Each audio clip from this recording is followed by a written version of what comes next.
নমস্কার, আমি তরুণ ঘোষ। শেখ হাসিনার অডিও বার্তা ওই ফরেনার্স করেসপন্ডেন্ট ওদের ওখানে দিল্লি প্রেস ক্লাবে, সেটা তো হয়ে গেল 23 তারিখ। আজকে হলো 25, দুদিন কেটে গেছে, কিন্তু বিতর্ক থামছে না। বাংলাদেশে এই নিয়ে প্রচুর বিতর্ক হচ্ছে, কেন ভারত এইটাকে অ্যালাউ করলো। যদিও সরকারিভাবে এখনো পর্যন্ত বাংলাদেশ সেগুলো কিছু বলেনি, মানে ভারতবর্ষের কাছে কোনো প্রতিবাদ পত্র এসব পাঠায়নি।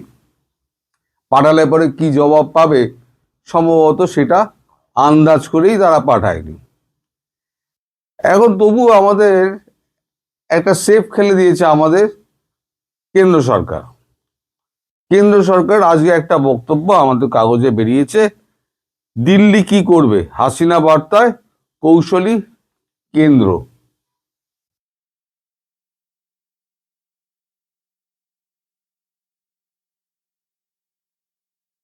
আমি খবরটা একটু পড়ি।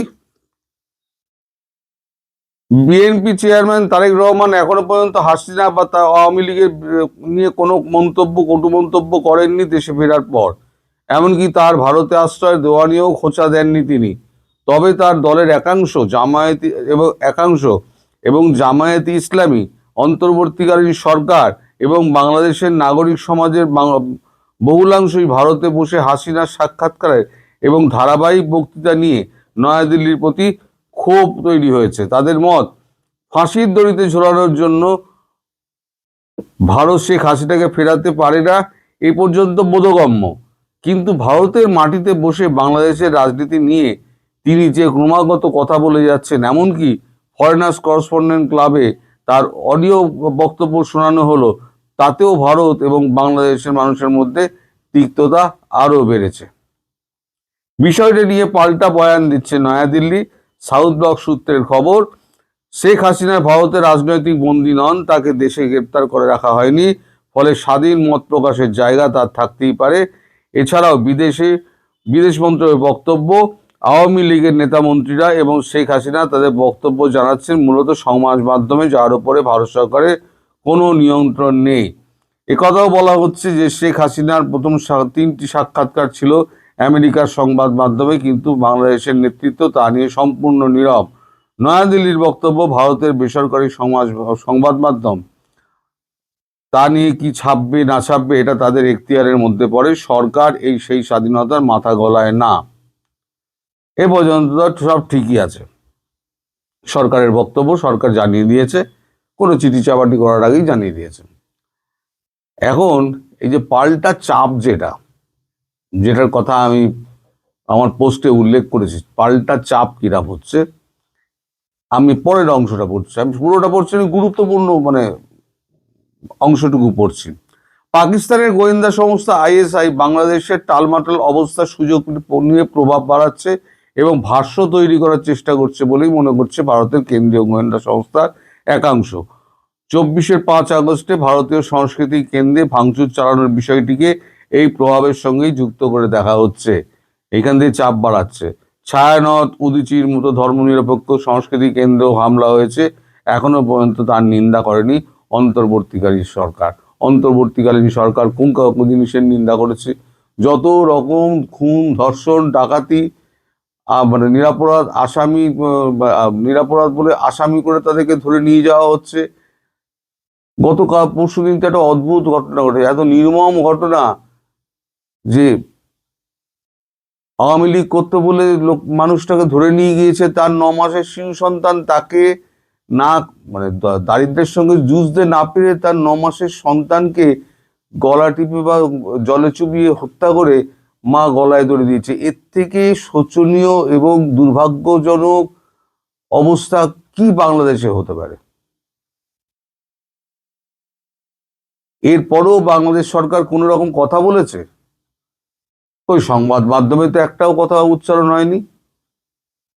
ইউনূসের মুখ দিয়ে, ইউনূসের সহচরদের মুখ দিয়ে তো একটা কথাও বেরোয় না। শেখ হাসিনা কিছু বললেই একবার চরবর করে উঠতে পারে, মানে ভারত বিরোধী। আমেরিকায় করলে কোনো অসুবিধে নেই, ইংল্যান্ডে করলে কোনো অসুবিধে নেই, ভারতে করলে অসুবিধে আছে। ভারতে করলে কি কি অসুবিধা আছে, তাহলে পরে পাকিস্তান তবু আমাদের চেনা শত্রু, যে হ্যাঁ এই শত্রু আমাদের শত্রু, সে আমাদের সঙ্গে শত্রুতা করবে, চেনা শত্রু। আর এই শত্রু তো শত্রুর মতো ব্যবহার করে, অথচ ভিক্ষাপাত্র নিয়ে ঘুরে বেড়ায়, আমাকে চাল দাও, ডাল ডাল দাও, আমাকে চিনি দাও, তেল দাও, আমাকে কাঁচামরিচ দাও, আমাকে পেঁয়াজ দাও, আমাকে এই ডিজেল সরবরাহ করো, পেট্রোল সরবরাহ করো। এরা ভিখারি অথচ প্রতিবাদী। বাংলাদেশ ছাড়া দেখা যায় না। ন্যাক্কারজনক দেশ, যার কোনো রকম মানে কি বলবো আপনাকে, যে লজ্জা শরম বলতে যা আছে, সেই লজ্জা শরম কিচ্ছু নেই। এরা সব বেচে দিয়ে এসছে, মোহাম্মদ ইউনূস সব বেচে দিয়ে এসছে। এই যত পাপ মোহাম্মদ ইউনূস করে বেড়াচ্ছেন না, সেই পাপের বোঝা কিন্তু তার একদিন ভারী হচ্ছে, এত আস্তে আস্তে ভারী হচ্ছে। ওপারে কি হবে সে তো আমরা দেখতে পাবো না, কিন্তু এপারে যেটা হবে কিন্তু আপনারা দেখে যাবেন যে মোহাম্মদ ইউনূসের শেষটা খুব করুণ হবে, খুবই করুণ হবে। আমি কিন্তু বরাবর এই কথাটা বলে যাই, আপনারা মিলিয়ে নেবেন শেষ পর্যন্ত মোহাম্মদ ইউনূসের কি হয়। উনি এখন হয়তো গদির ওপরে বসে আছেন, উনি কোনো কিছু টের পাচ্ছেন না, কোনো কিছু পাত্তা দিচ্ছেন না। এই যে এত নৃশংস সমস্ত ঘটনাগুলো ঘটে যাচ্ছে, তার মনে বিন্দুমাত্র একটু নাড়াচাড়া দেয় না। মানবিকতা খুইয়ে ফেলেছেন, ক্ষমতার এতই লোভ, আওয়ামী লীগের ওপরে এতই রাগ। আওয়ামী লীগের ওপরে রাগ আছে, ঠিক আছে, কিন্তু আপনি এই যে বাচ্চাটা হত্যা করে তার মা গলায় দড়ি দিল, সে প্রসঙ্গে একটা কথা বললেন না তো আপনারা, এক ছত্র কোথাও আপনারা দু লাইন উদ্ধৃতি দিলেন না, যেটা দুঃখজনক ঘটনা। আমরা এই ঘটনার প্রতিবাদ জানাচ্ছি। আপনারা তো সমস্ত যত মানে সন্ত্রাসবাদী আছে তাদেরকে একেবারে রাতারাতি আপনারা সমস্ত জামিন দিয়ে খালাস করে দেন। কই তার নিরীহ সন্তানটার মানে যার কোনো দোষ নেই, তার বাবা যে জন্মের পরে বাচ্চাটার মুখ দেখেনি, তাকে আপনারা জামিন দিতে পারলেন না? রাতে কই কোর্ট, জরুরি কোর্ট তো বসলো না? আপনাদের সব পাপ লেখা হচ্ছে, একটা জায়গায় সব লেখা হচ্ছে, সব উত্তর পাবেন। আর ভারতবর্ষ কি করছে? ভারতবর্ষ যা করছে তলায় তলায় করছে, আপনারা জানতে পারছেন না। আচ্ছা একটা খবর আপনাদের দিই, ভারতবর্ষ কি করছে একটা খবর আপনাদের দিই। সেটা হচ্ছে আজকে সকালবেলা 11 জন ইঞ্জিনিয়ার, ভারতীয় ইঞ্জিনিয়ার, তাদেরকে সপরিবার দেশে ফিরিয়ে নেওয়া হয়েছে। এই 11 জন কারা? এরা হচ্ছে সব হচ্ছে ওই আমাদের আদানির বিদ্যুৎ কেন্দ্রের এই 11 জন।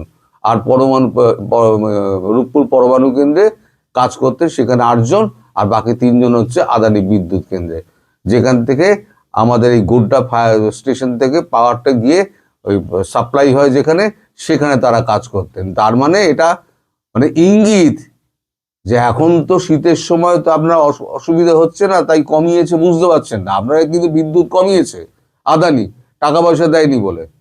এইবার গরমটা আসছে, তার মধ্যে আস্তে আস্তে যখন বিদ্যুৎটা কেটে দেবে, আপনি তো পুরো পয়সা দিতে পারবেন না, আর ভারত আস্তে আস্তে বিদ্যুৎটা বন্ধ করে দেবে, চাল ডাল তেল নুনও বন্ধ হবে। তখন ওই টাকা নিয়ে দৌড়ে দৌড়ে ঘুরবেন, বিশ্বে ঘুরে বেড়াবেন, কেউ আপনাদের মানে আপনারা পয়সায় কুলোতে পারবেন না, আপনার দেশের লোক না খেয়ে মরবে, তখন আপনাদের পিঠের চামড়া উঠবে। সুতরাং ভারত যে একেবারে বসে আছে তা নয়, ভারত কি করছে, তলায় তলায় খেলছে। আর বাকি যেগুলো খেলা হবে সেগুলো তো সমস্ত খেলার লোকেরা সব তৈরি হয়ে আছে, তারা সমস্ত খেলবে, পুরো খেলাধুলার মাঠ রেডি হয়ে রয়েছে, আর খেলাধুলার লোকেরাও সমস্ত রেডি হয়ে রয়েছে। আপনার বাবা পাকিস্তান, সে এসে কিন্তু আপনাকে বাঁচাবে না। পাকিস্তানের ছেড়ে যাওয়া জুতোই তো পা গলিয়েছেন, পা গলিয়ে আজকে বলছেন আপনারা, আপনারা আপনারা বলছেন যে পাকিস্তানের সঙ্গে আমাদের সমভাবে দেখাটা উচিত হবে না। বলছেন কে? পররাষ্ট্র উপদেষ্টা তৌহিদ হোসেন। তা পাকিস্তানের ছেড়ে যাওয়া জুতোয় পা গলিয়ে আপনি ভারত বিরোধিতা করছেন, আর ভারতের পিঠে ছুরি মারছেন, আর বলছেন আপনাদের পাকিস্তানের সঙ্গে দেখা করা, তুলনা করা ঠিক হবে না, এক আসনে বসানো ঠিক হবে না। তাহলে কোনটা ঠিক হবে? আপনি আমার জুতো মারবেন, আমি আপনার গালে চুমা খাবো? ওইটা ঠিক হবে? এখনো কিছুই হয়নি তো ওই সাহেব, আপনাকে ভদ্রলোক বলে জানতাম।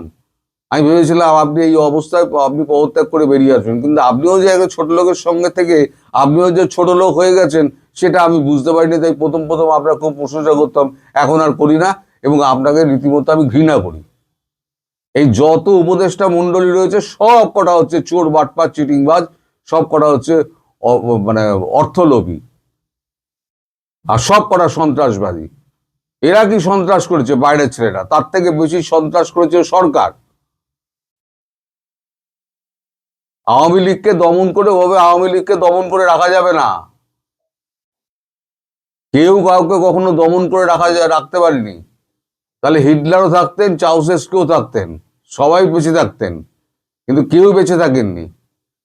ওইরকম সমস্ত সাংঘাতিক সমস্ত লোক, তাদের শাসন যারা ইতিহাস পড়েছেন তারা জানেন। গদ্দাফির কি অবস্থা হয়েছিল, লিবিয়ার গদ্দাফির মানুষ পিটিয়ে মেরে ফেলে দিয়েছিল, ড্রেনের মধ্যে থেকে টেনে বার করেছিল। ইউনূস, আপনার অবস্থা তাই হবে। সরি, কোনো একটা ড্রেনের মধ্যে আপনি লুকোবেন, সেখান থেকে গদ্দাফির মতো আপনাকে টেনে হিঁচড়ে বার করে আপনার দু ঠ্যাং চিড়ে ফেলে দেবে। মাফ করবেন, এগুলো উত্তেজনার মুহূর্তে বলে ফেলা। সবাই সুস্থ থাকুন, ভালো থাকুন এবং শান্তিতে থাকুন। নমস্কার।